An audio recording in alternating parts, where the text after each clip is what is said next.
On the verge of sealing the biggest deal of his career, billionaire Daniel Sterling receives a cryptic warning. Don't sign. It's a trap. But as he digs deeper, he realizes the betrayal isn't from an enemy. It's from someone within his own inner circle. The world knew Daniel Sterling as a man who never lost, a self-made billionaire, a corporate strategist with a reputation for outmaneuvering rivals, and the CEO of Sterling Global, one of the most powerful conglomerates in the country. His name was synonymous with power, wealth, and dominance. But tonight, for the first time in years, he felt uneasy. The $50 billion merger between Sterling Global and Blackmont Industries was supposed to be his grandest triumph. The deal had been meticulously structured, negotiated for months, and when finalized, it would create an economic powerhouse that controlled key sectors across technology, real estate, and energy. Everyone, the media, Wall Street, and even the government, was watching. This was the moment he would cement his legacy, ensuring his place among history's most influential figures. Yet, as he sat in his penthouse office overlooking the glittering skyline, a single piece of paper lay on his desk, disrupting everything.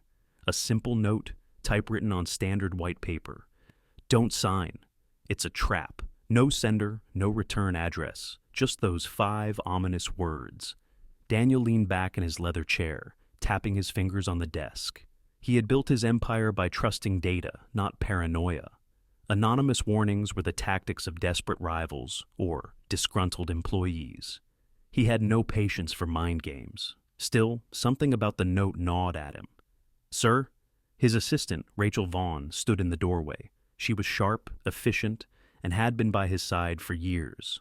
Your final briefing with the legal team is in 10 minutes. Do you need anything before then? Daniel glanced at the note again, before casually sliding it into a desk drawer. No, I'll be there shortly. As Rachel left, his mind raced. This deal had been carefully vetted.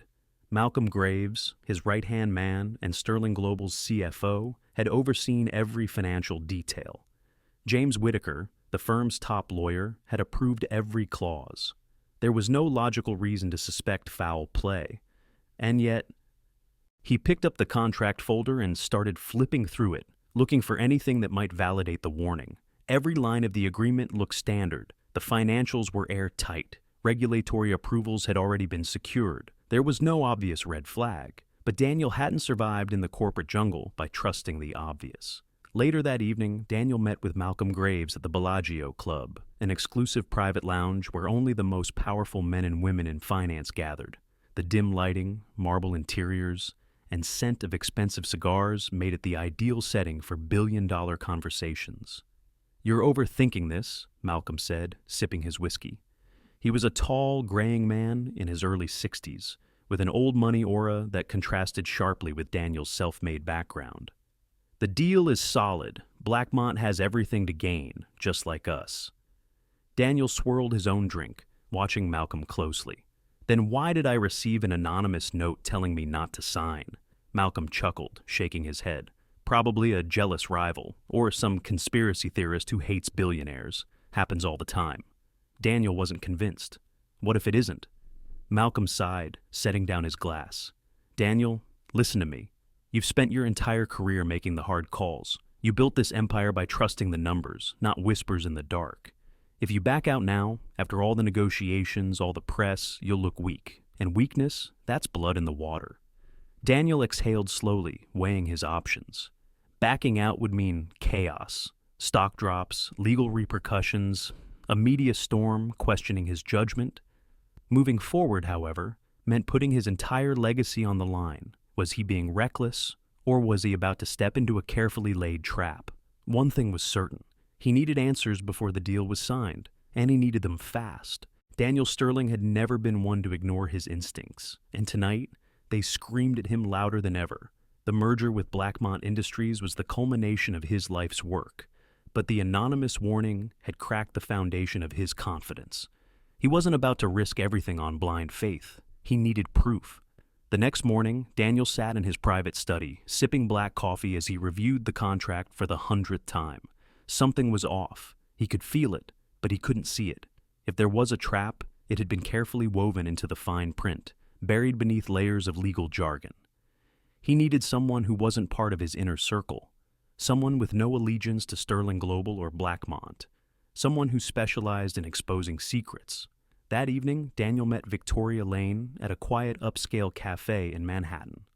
The investigative journalist had built a career dismantling powerful figures, corrupt CEOs, fraudulent politicians, criminal masterminds. If there was a scandal buried in this deal, she was the one who would find it. Victoria studied him carefully over the rim of her coffee cup. "You, of all people, hiring me? That's a first." "I'm not hiring you," Daniel corrected. "I'm offering you a challenge." Her lips curved into a knowing smirk. "And what makes you think there's something to find?" He slid a copy of the merger contract across the table. "Call it a hunch." Victoria's smirk faded as she flipped through the pages. "You do realize I specialize in uncovering corruption, not saving billionaires from bad business deals?" "Good," Daniel said, "because I need someone who won't sugarcoat the truth." She arched a brow, considering his words. Then she leaned back, arms crossed. "Fine, I'll dig." And just like that, the game had begun. 2 days later, Victoria called Daniel. Her voice was sharp, urgent. "Meet me, now." They met in a rented office space, a place where no one would recognize them. Victoria had documents spread across the desk, lines highlighted in red, files stacked high. She didn't waste time. "This deal is a time bomb," she said. Whoever set it up knew exactly what they were doing. Daniel leaned over, scanning the highlighted sections. At first glance, everything looked normal. Standard acquisition terms, regulatory compliance, financial disclosures. But then Victoria pointed to a hidden clause. "If you sign this," she said, "it triggers an automatic transfer of assets. Not just money, but ownership shares, real estate holdings, intellectual property rights, everything you own to an offshore entity." Daniel's stomach tightened. And who controls that entity? Victoria's expression darkened. "A shell corporation linked to Blackmont Industries." His grip tightened around the chair. This wasn't just a bad deal. It was a setup, a legal noose designed to strangle him. "That's not all," Victoria continued. "The paper trail has been deliberately blurred, but I found something else." She pulled out bank records, emails, and private communications. "If you sign this deal, the SEC and the Justice Department will open an investigation into you. They'll claim you knowingly orchestrated a fraudulent acquisition. It's a perfect trap." Daniel's breath came slow and measured, but inside, rage burned like wildfire. This wasn't just a corporate power play. This was an execution. He looked Victoria in the eye. "Who's behind it?" She hesitated, then slid another file toward him. "Your CFO, Malcolm Graves." Daniel felt the world tilt. Malcolm, his most trusted advisor. The man who had stood beside him for over a decade, who had built Sterling Global's empire with him. Betrayal was a familiar game in business. But this was war, and Daniel Sterling never lost wars. Betrayal was an inevitable part of the game, but Daniel Sterling had never expected it to come from Malcolm Graves, his closest ally, his right-hand man, the person he had trusted with everything. Sitting in his office, Daniel stared at the confidential reports Victoria had uncovered. Every transaction, every hidden clause, every wire transfer pointed to one undeniable truth. Malcolm was orchestrating his downfall, and he wasn't acting alone. Daniel clenched his jaw. Blackmont Industries was in on it too. This wasn't just a betrayal. It was a full-scale coup. That night, Daniel met Malcolm for dinner at an exclusive members-only club in Manhattan. He played his role perfectly, pretending to be at ease, as if nothing had changed. But beneath the surface, he was watching, calculating.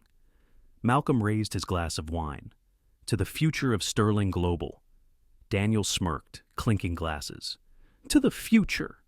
They made small talk, discussing stock projections, upcoming press conferences, and the final signing ceremony scheduled for the next morning. But Daniel was studying him, his posture, his tone, his choice of words. Malcolm was relaxed, too relaxed. He believed he had already won. Daniel leaned back. "I've been thinking, Malcolm, maybe we should delay the signing, just a few days. I want to triple-check some things." For the first time, Malcolm hesitated. A brief flicker of something, annoyance, concern. Then, just as quickly, he smiled. "Daniel, I know you're a perfectionist, but this deal has been vetted inside and out. A delay would signal uncertainty to the board, to the shareholders. Do you really want that? A test, Daniel nodded thoughtfully. Of course not. Just being careful. Malcolm laughed, taking another sip of wine. That's why you've always been the best. You see risks where no one else does, but trust me, this is a once-in-a-lifetime opportunity. Daniel smiled, though every instinct screamed at him to wipe that smug look off Malcolm's face. He knew now, with absolute certainty. Malcolm wanted him to sign that contract as soon as possible, before he could discover the full truth. Later that night, Daniel met Victoria at her private office. She had been digging deeper, and what she found was worse than either of them had expected. "This isn't just about stealing your company," she said, dropping a thick folder on the table. "It's about burying you." Daniel flipped through the documents, fake offshore accounts under his name, falsified emails that made it appear as though he had orchestrated the fraud himself. "They've set you up as the fall guy," Victoria said. "When the deal goes through, investigators will discover these accounts, and you'll be charged with financial crimes. Blackmont will take over Sterling Global, and Malcolm will walk away clean." Daniel exhaled slowly. They had planned everything down to the smallest detail. Then Victoria pulled out one last document. "And there's one more thing." Daniel took the paper and scanned it. His pulse spiked. It was a life insurance policy. A massive one, covering him for billions. And the beneficiary? Malcolm Graves. Daniel felt ice crawl up his spine. "They don't just want to frame me," he murmured. "They want me dead." Victoria's voice was grim. "They're tying up loose ends." Silence stretched between them. Daniel had spent his life winning battles in boardrooms, playing the corporate game better than anyone else. But this wasn't just business anymore. This was war. And Malcolm had no idea that Daniel was about to flip the board. Daniel Sterling had always played to win. The corporate world was his battlefield, and for years he had crushed opponents, outmaneuvered rivals, and built an empire that no one could touch. But this time was different. This wasn't just a hostile takeover. This wasn't just a boardroom betrayal. This was a death sentence, signed and sealed by the very man he had trusted the most, Malcolm Graves. And Daniel was done playing by the rules. The morning of the merger signing, the Sterling Global headquarters was buzzing with energy. The media had gathered outside. Investors were preparing for the biggest corporate deal of the decade. And inside the executive boardroom, everything was being set in motion. Malcolm stood at the center of it all, radiating confidence as he greeted legal teams and corporate executives. His betrayal had been flawless, and within the next hour, Daniel Sterling would sign away his empire, his entire legacy, without even realizing it. At least, that's what Malcolm thought. Daniel walked in, his face unreadable, his stride as strong as ever. He greeted everyone with the calm authority that had made him a legend in the industry. If anyone sensed the storm brewing beneath the surface, they didn't show it. The final contracts were placed on the table. The press conference was scheduled. All Malcolm needed was Daniel's signature.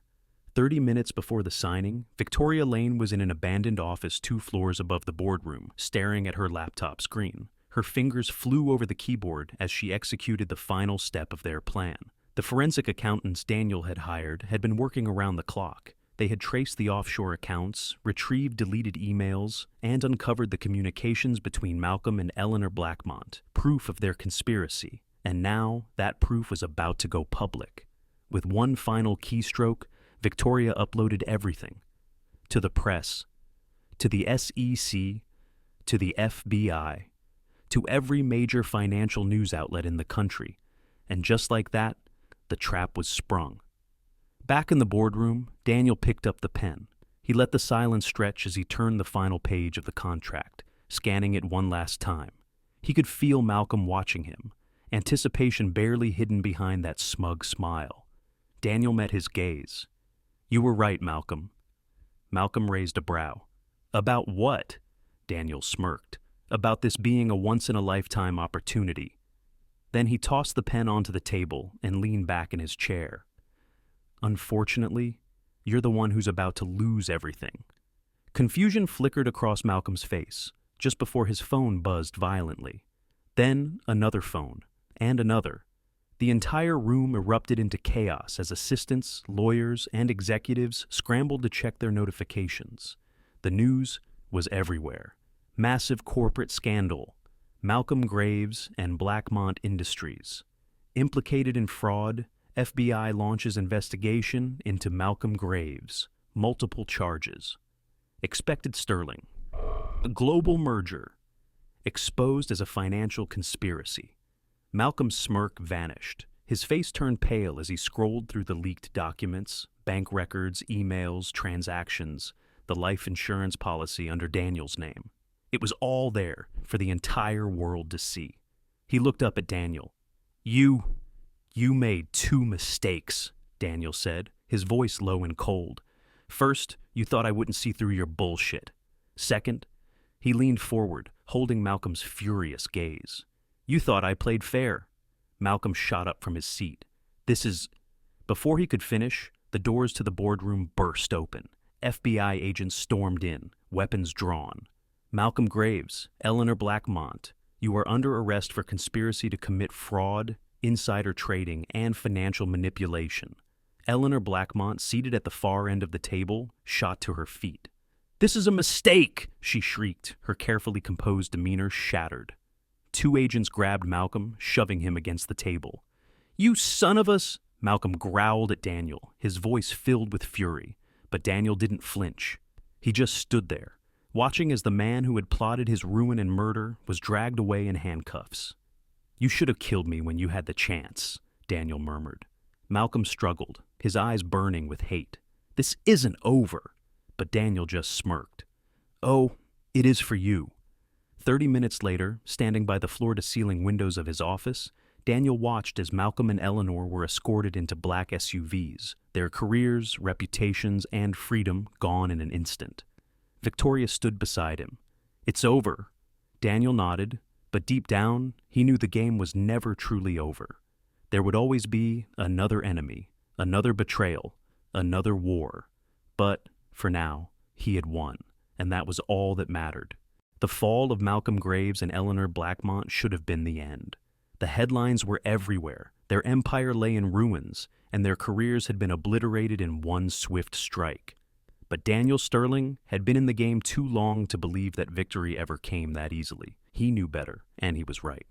3 nights after the arrests, Daniel stood on the penthouse balcony of his Manhattan residence, whiskey in hand, staring down at the city he had conquered.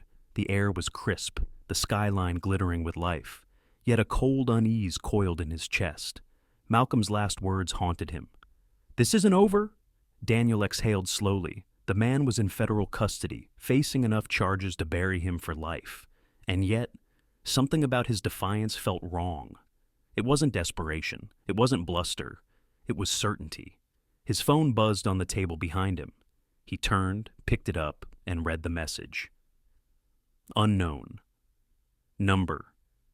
You should have finished the job, Sterling. Now it's my turn. Victoria Lane was already waiting when Daniel arrived at her downtown office.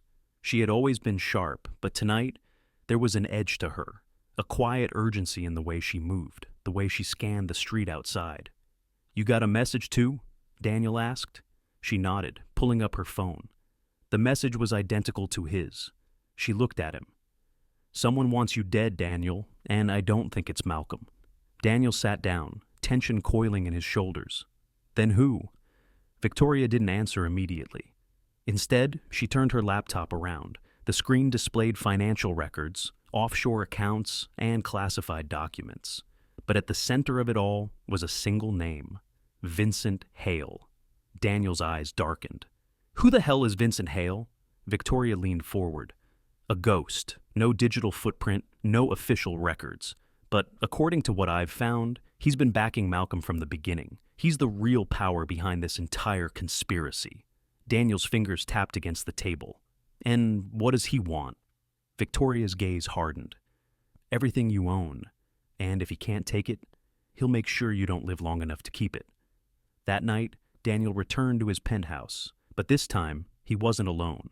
A security team swept the building, checking for breaches, tracking devices, and potential threats. His instincts were screaming now, a primal warning that something was coming, and then it happened. At 2:17 a.m., the power cut out. A second later, the alarm system was disabled.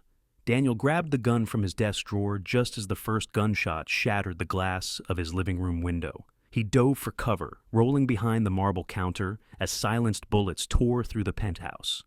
The hitmen were already inside, but they had made a mistake. They thought Daniel Sterling was just a businessman. They forgot that a man who had spent his entire life fighting to the top knew how to fight to survive. The first assassin entered through the broken window, his silhouette barely visible in the dark. Daniel moved first. A single controlled shot to the throat, silent, lethal. The man collapsed without a sound, but there were more. From the corner of his eye, he saw another shadow move. A knife flashed in the dim light, aimed straight for his ribs. Daniel twisted, catching the attacker's wrist, using the man's own momentum to slam his skull into the counter. One more down. Then he heard footsteps rushing toward the hallway, and that's when the security team arrived. Gunfire erupted, filling the penthouse with chaos. Daniel took cover, his pulse steady, his mind calculating every move. Within minutes, the last assassin fell, a bullet through the chest. Silence followed, then his phone buzzed again, another message. Unknown. Number? Impressive, but I never send just one team. Daniel's jaw clenched. This wasn't over. This was only the beginning. By morning, Daniel sat across from Victoria, in a secure location, away from prying eyes. "We need to find Vincent Hale," she said, "before he finds you again." Daniel nodded. "And when we do?" Victoria's gaze was cold. "We finish this?" Daniel exhaled, a smirk tugging at his lips. "Now you're speaking my language." Epilogue. The true cost of power. Days later, the world still buzzed about Malcolm and Eleanor's downfall, but Daniel knew the real war had just begun. He had survived the trap, but he wasn't just playing defense anymore. Now, he was coming for them, one by one. And this time, he wouldn't stop until he owned the board entirely.